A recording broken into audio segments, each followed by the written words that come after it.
Welcome to my study.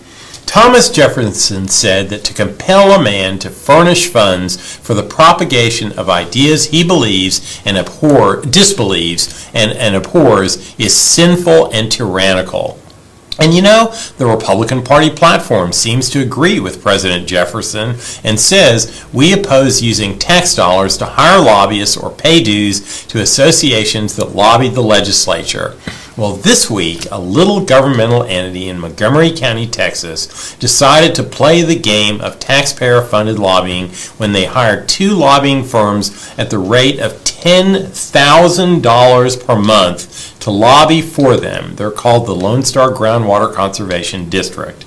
President of the board, Harry Hardman, said when he made the motion that the purpose of the lobbyists was to, quote, amplify the voice of the people, unquote. And I know who's going to be she's not dead, so I can't say she's turning over in her grave, but she's probably pulling all her hair out, and that's a lady who I'll tell you about in a second named Peggy Venable. Well, anyway, Hardman lost all credibility when he said the lobbyists would be attorneys whom Hardman said must uphold the highest ethical standards because they are attorneys. The leading opponent of taxpayer-funded lobbying in Texas has been a lady named Peggy Venable, who was head of the Texas chapter of Americans for Prosperity for a long time.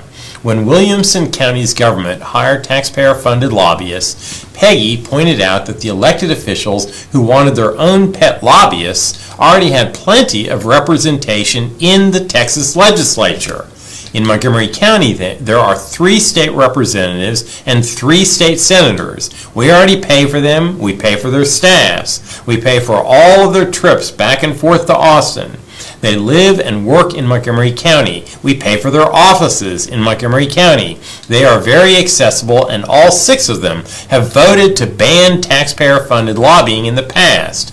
So, taxpayer-funded lobbying is a huge waste of money. Worse yet, it's taking our funds in the form of forced taxation and using those funds to propagate ideas we don't believe. Many residents oppose regulation of groundwater. I'm one of those, while others support it. Laura Norton, who's appeared on MCPLive.tv network and done a show about water, specifically said she supports groundwater regulation, and she speaks for many people, especially in South and Southeast Montgomery County.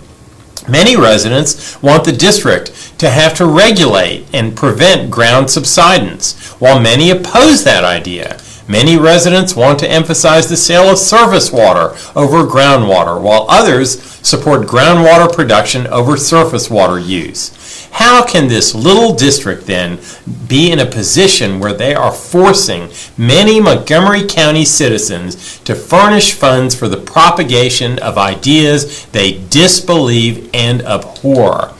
Who has engaged in this sinful and tyrannical practice? People who claim that they're, quote, conservative, who claim they're Republicans, who claim they're pro-citizen.